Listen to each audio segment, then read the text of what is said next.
Today marks 6 months since the Big Sioux River topped its banks and sent water rushing into McCook Lake, South Dakota. That flood left devastation in its wake and lives changed forever. Tonight, KTIV's Katie Koppel takes us inside one family's home just before it was demolished. Just become our love. Be careful. Our life, our love, and we just enjoyed it so much, and then now it's gone, and there's no guarantee to get it back. On a mild December weekend, Deanna Jacobs takes me through what is left of her home on McCook Lake. It's just really sad. On June 23, 2024, floodwaters from the Big Sioux River careened into the McCook Lake neighborhood, forever changing the landscape and the lives of many who live there. Because it wasn't like a flood. Water comes up, water goes down. It was like a tsunami that just washed away everything. Deanna and her friend Jody were sitting on the porch overlooking the lake that Sunday when they heard a noise. So I'd say it was Niagara Falls, and we walked out on the dock and we could see it down at the end just coming over the walls. Deanna and her husband Tom, a retired Sioux City firefighter, grabbed what they could and left. They couldn't have imagined what they'd see when they would return home. It should be level with the upstairs of that house, and now it's down there. Their home, standing, but unlivable. The ground it sat on for decades washed into McCook Lake. We went inside.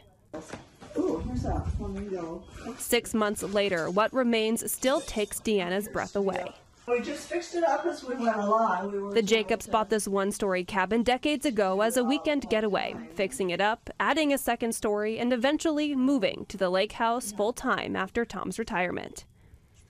And everything had lights underneath it. So What's left of the first floor, a brand new kitchen, the living space, destroyed. Memories buried under broken china and mud. We just put this floor down. Moving to the stairs, the reality of how far the house fell, visible in the front door. Climbing over debris, feeling the floor shift underfoot. you can see the floor has fallen in the pantry. That was my coffee bar.